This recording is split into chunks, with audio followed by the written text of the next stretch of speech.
Maharashtrian food 328. मी योगिता आपल्या सगळ्यांचं स्वागत करते. आजची रेसिपी आहे पुरणपोळी. मागच्या भागात बनवलं आपण, मागच्या व्हिडिओ बनवली ती पुरणपोळी होती, पण आज आपण पुरणपोळी आणि आंब्याचा रस बनवणार आहोत. त्यासाठी 1 वाटी मैदा घेतला आहे. आपण घेतो 1 वाटी गव्हाचं पीठ. कोणत्याही मापाने 1 वाटी पीठ किंवा 1 वाटी गव्हाचं पीठ किंवा 1 वाटी मैदा, तुमच्याकडे जिथं तुम्हाला जे माप वापरत असेल ते वापरा. त्यासाठी पुरण काढून घेतलं आहे.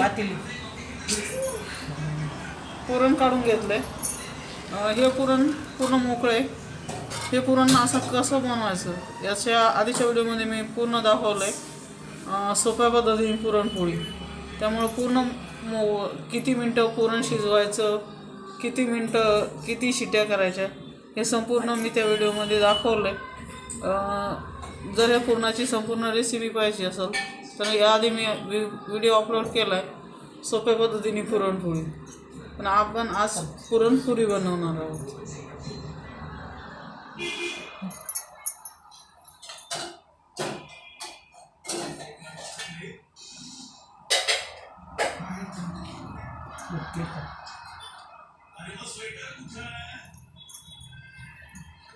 आपण यात थोडंसं कडलेलं तेल वाटणार आहोत.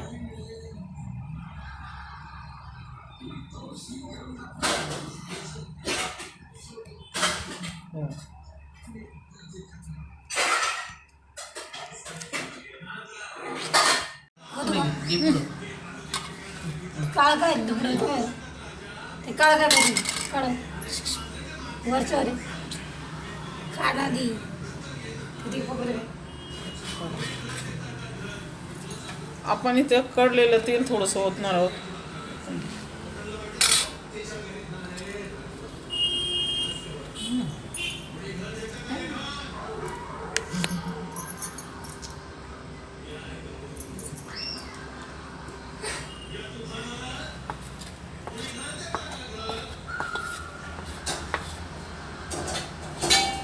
कडलेलं तेल थोडंसं ओतलंय आणि आता आपण आता आपण पुरी करून घेऊया पुरणाची.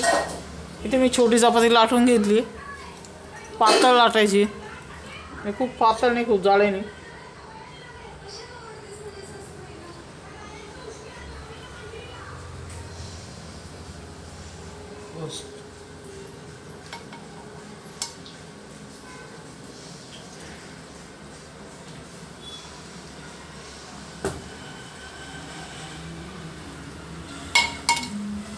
त्याच्यावर दुसरी आता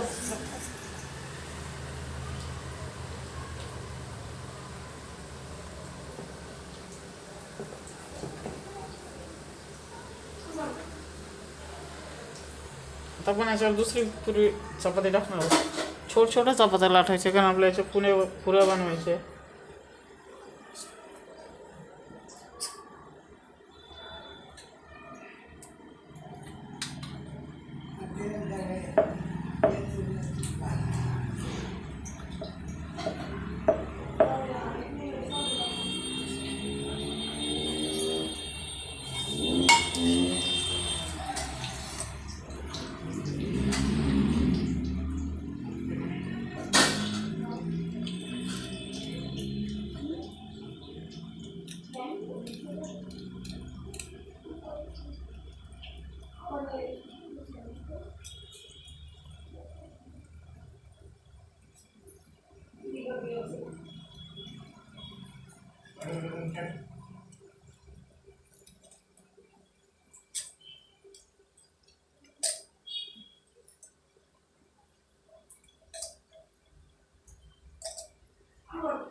अशा पद्धतीने आपली पुरी तयार आहे. बाकीच्या पुऱ्या मी लाटून घेते.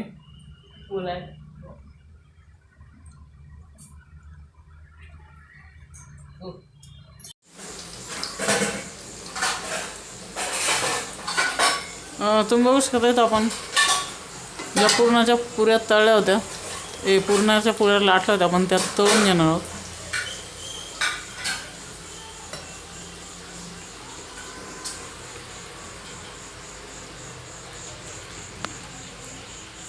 पुरणाचा हा एक वेगळा प्रकार आपण बघतोय.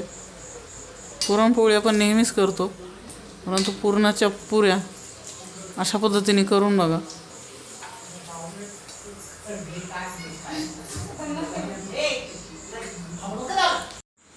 तुम्ही बघू शकता इथं आपल्या पुरणपुरी आणि आंब्याचा रस तयार आहे. सोबत वरण आहे, भात आहे, कांदा भजे, कुरडई आहे.